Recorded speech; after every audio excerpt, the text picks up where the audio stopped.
Okay, so the new series from the creator of Naruto, Samurai 8, The Tale of Hachimaru, now with the latest chapter, chapter 41.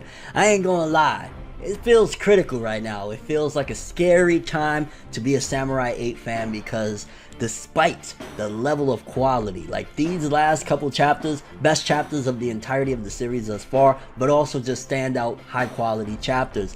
The thing and the problem with what's going on with the manga right now is that it does seem like it's possibly being rushed and could end based on everything that's going down. It feels like we're headed towards some endgame shit. Now there's other possibilities as well, but between low sales of the manga continuing and just all around word of mouth here and there back and forth, things are seeming real dire and scary for the Samurai 8 manga. Damn it, is it so freaking good? Let's talk about Samurai 8, baby. I'm hype. No matter how you move, get it done. No matter how you move, get it done. It really sucks. I ain't gonna lie. It really feels like a bittersweet feeling right now because I am so excited to talk about Samurai 8 right now. Like the latest events with Ata tricking Hagamichi and Daruma and everything that's going down with Hachimaru and Ann and Nanashi, and we're gonna talk about all that, but it does feel really freaking scary right now. It feels as though because the Japanese readers in particular aren't latching on to the series, that this series is going really quick because we're 41 chapters in right now. The latest chapter was 41. It just dropped today as of the recording of this video anyway, and it seems as though like, yo, we are hitting so many plot points that felt as though they were setups for like the end of the series, and they're happening now. Like, if you even think about it, moving forward from where we were, meeting Furomyo, a lot of the things that happen feel as though it's like, shit, this is the end of the story coming soon. And it could be that a couple different things, and here's the idea. If it's not that Samurai 8, Kishimoto has already gotten word like, yo, we're gonna just axe this, we're gonna end it, it's not picking up with the Japanese readers, etc. If it's not that, then the other possibilities that come to my mind is maybe they're doing one big reset for the series. And what I mean by that is maybe they're like, all right, we're having a meeting, because if I'm not mistaken, I don't know if it's next week or the following week, Masashi Kishimoto is taking the week off for Samurai 8. Maybe Shonen Jump came and they had a conference with him and they were like, yo, we gotta shake shit up. So maybe there's a possibility that this is all going to be like a big plot point for a season 1 of the anime to end off with a giant bang. Because if you look at it in that regard, like, yo, he's gonna reset everything. Like, he's gonna hit every plot point that was set up from chapter 1 and ram it all down, and then once we get to the next arc, it kind of feels like a whole big reset, which could be very plausible. Like, what happened, especially in the latest 2 chapters, showcase a lot of change and like, holy shit, what the hell is going on? Which, again, that could be a big thing that they're trying to do. They're gonna go out with a bang with season 1, continue, of course, the manga, but when the anime hits this is going to be humongous. Assuming that this makes it to get an anime, I 100% can say with the last couple chapters especially, there's no way in hell that this shit won't get hyped, because it feels like we've been with this manga for like 300 chapters. With everything that's going down right now, this feels like some long-running endgame shit. So it could be that they came, conference, yo, let's reset everything. Next arc that we get, Hachimaru is going to look completely different. Everything is going to feel different. The story's going to go a different direction. It could be that. It also could just be that they rushed the hell out of him to just finish his arc. It could just be as simple as like, yo, finish this arc and let's see where we go from here. We're not going to cancel you, but like, just finish all of this shit. Every plot point that you set up, just finish it, wrap it up, and let's move on to something else with this series. So there's a couple of different possibilities. I'm hoping for the one that I just mentioned before this one, where like, yo, they're gonna just make everything like kind of different, because that's a different approach if you think about it, to like make it feel like 300 plus chapter wrap up for like the first season of if it gets an anime and shit like that. So I'm hoping that it's not getting canceled. I mean, sales are looking kind of bad, to be honest with you, for the Samurai 8 manga, and it's a shame. This is top tier quality. Now that we got that out the way, let's talk a little bit. Chapter 40, Hagamichi and Hagamichi, the cat dude and Daruma were basically tricked. They were sent off, or was it a dog? Anyway, Daruma and his dude were sent off, tricked by Ata, which showcases just how deadly Ata really is, how much of an awesome villain he's been thus far, like opposed to when we first met up with him, that it was basically like a fake. It wasn't even him, and he kind of got bodied in a way. Chapter 40 shows that no, Ata's not a joke. That was just like, a fake That was like a shadow clone that got bopped. It was not the real thing. You got to think about this. It's not only just his physical ability and strength and shit like that. He outsmarted two freaking especially Daruma, legendary dudes. He outsmarted them, sent them to like another dimension. Then on top of that, slashes through, which, I mean, it ain't that difficult. We've seen Hachimaru's stats. Aside from his gravity power, which whatever the hell that really means, Hachimaru ain't the strongest at all. He's actually pretty freaking weak, aside from his gravity power. So when Ata goes and just slashes through him like he's butter, and I was just like, yo, what the hell is going on? He kidnaps Hachimaru, kidnaps the dog, kidnaps Anne, and again, it just feels like some dark, I don't even know, it kind of felt like Star Wars in a way, especially when you see like Ata going at Anne with his hand and shit. I'm like, this feels dark. But then he got, which it really just gets progressively darker and darker, Ata having Hachimaru chained up, wired up, which is very reminiscent of when Madara and Naruto was like hooked up to that machine and he couldn't move anymore because in his older days he was getting ready to die and that was the only thing keeping him alive.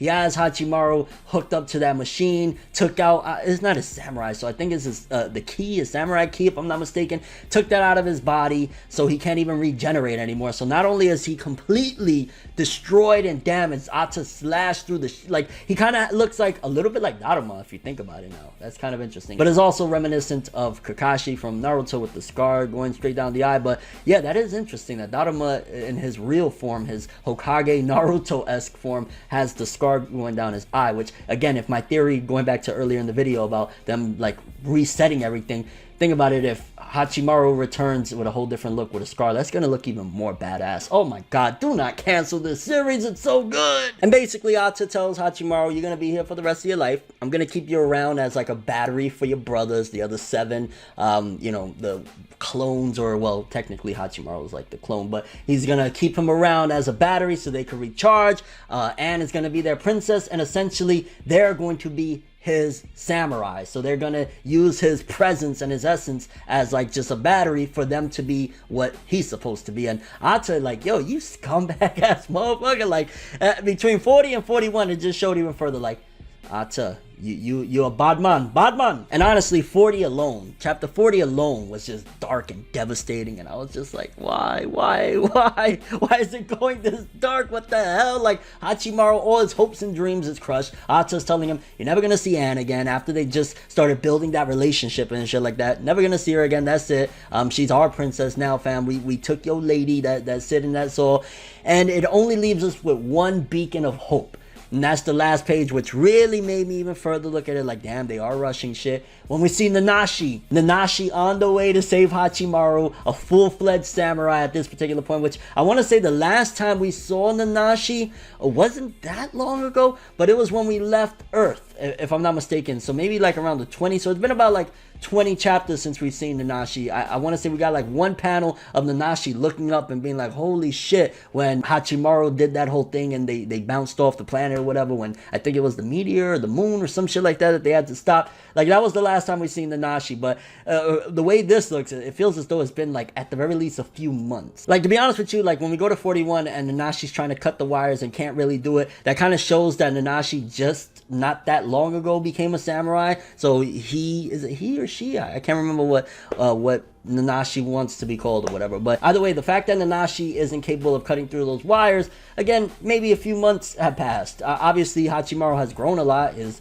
tire changed, even though that doesn't really reference anything regarding time passing. But you know, some time has had to have passed, right? They went through a couple different missions. The whole Benkei stuff, that must have lasted a little bit of time. So it's probably been a few months at the very least, which gives enough time for Nanashi to get off of the planet and figure things out of like, okay, I want to be a samurai, whatever. But either way, 40 alone, great chapter. But then 41, whoo! Because 41 starts off with Nanashi saying, hey, I got this power, where, as ironic and sad as it is, like, because, you know, obviously nobody ever would pay no mind, and it was basically like Nanashi was invisible. Now the presence can be completely blocked due to this ability. So we get a little bit of a setup for that, leading into other things going on, which Ata yet again. And these are the things where I'm like back and forth, like, oh man, they're rushing it for cancellation. Oh no, well, there's still a lot of things here, because we see Ata talking to his boss, which we still haven't gotten anything with the boss yet, right? And asking, can I now get Mandela's box's coordinates? And boss is like, I bet, here we go. And big bombshells right there that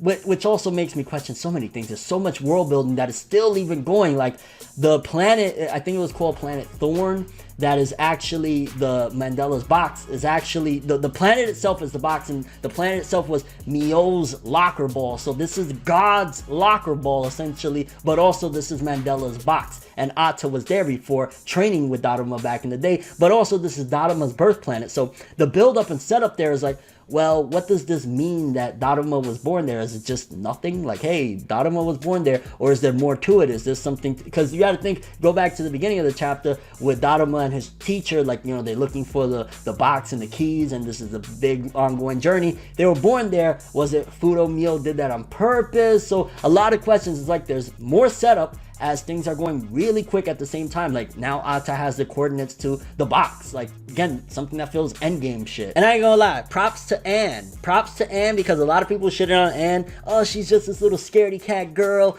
You know, opposed to, despite the fact that Kishimoto said, I want to say he said at some given point, or somebody in Jump said that this is more of like going to be a progressive manga. And if you think about it, with the whole Nanashi being kind of like genderless, I want to say, or a guy that is a girl, or a girl that's a guy, whatever the heck it may be. And a lot of people shitted on saying like, oh, it's just, oh, in the back praying for your samurai.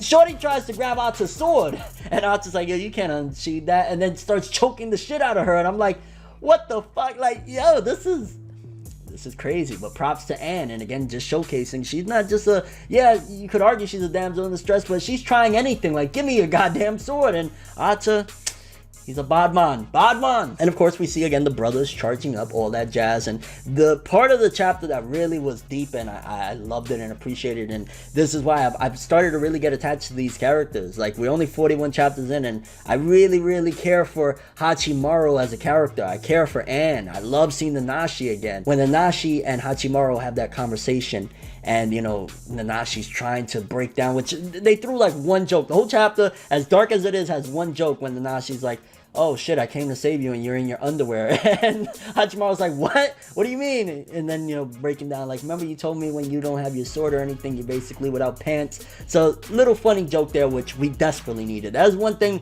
you could argue that is a flaw in all this, that there is not a single drop of comedy. Almost the comedy is very scarce in any of this, and maybe you could argue that's one of the reasons why the Japanese readers aren't jumping on it immediately. Like something like Eden Zero, the creator of Fairy Tail's new work, one of the things that is making it successful and blowing up and everything is because not only it has all this science fiction, which oddly enough Eden Zero is just like Samurai 8 in terms of the sci-fi action adventure shit, which is really weird, whatever, but it has a lot of comedy shit. This one is straightforward, a very serious story. So when you get even a little joke like Hachimaru, what are you doing in your underwear, I appreciate it. Like, yeah, let me breathe for that 1 second. And then like I said earlier, Nanashi trying to break the wires, can't break them, which again probably shows that Nanashi just became a samurai not that long ago. And one of the things when Nanashi says, you're Fudo Mio to me, and it goes back to the dialogue that Fudo Mio had with Hachimaru, where he's breaking down, like, basically, to put it very simple without me having to give you like a 5-hour explanation of all this shit,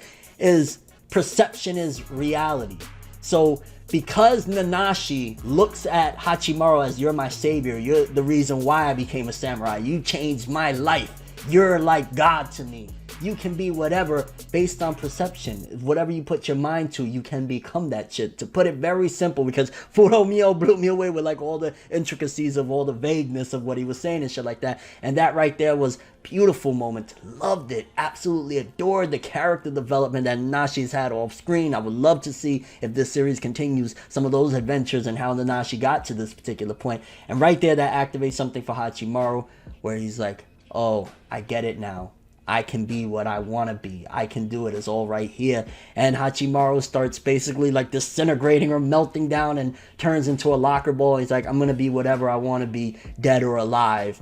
And the chapter ends off where they're trying to put these boxes, you know, the brothers, and they're not filling up, which means that more than likely Hachimaru, with what happened with Nanashi, because he got loose from the wires, is probably disrupting that. Maybe we'll get some action next chapter of Hachimaru just coming through and voting all the brothers. I don't know. This was insane. Like, honestly, as I've said throughout this video, this feels like the manga's ending, which is really sad if it does end. I ain't gonna lie, I'm gonna be heartbroken. Like, I'm gonna be very disappointed, because it's such a great series. We're 41 chapters in. It feels like we're 400 chapters in. season, but it's so freaking good. I mean, I don't know what part I liked more between the tragedy of Ata, you know, kidnapping all of them, chopping Hachimaru down, Nanashi's triumph and becoming a samurai and coming to rescue Hachimaru, and like there's just so much about this manga. I love this series, and creator of Naruto, even if it got canceled tomorrow, I mean, don't get me wrong, I'd be really upset about that, but it just shows his writing chops have gotten 10 times better. What he's done in 41 chapters, like, insane. Curious what you guys think about this though. How do you feel about all that's going down with Samurai 8? What do you think about Ata tricking Daruma and Hagamichi or Hanamichi, whichever way you say it? I can't remember. How do you feel about that? What do you think about Nanashi becoming a samurai?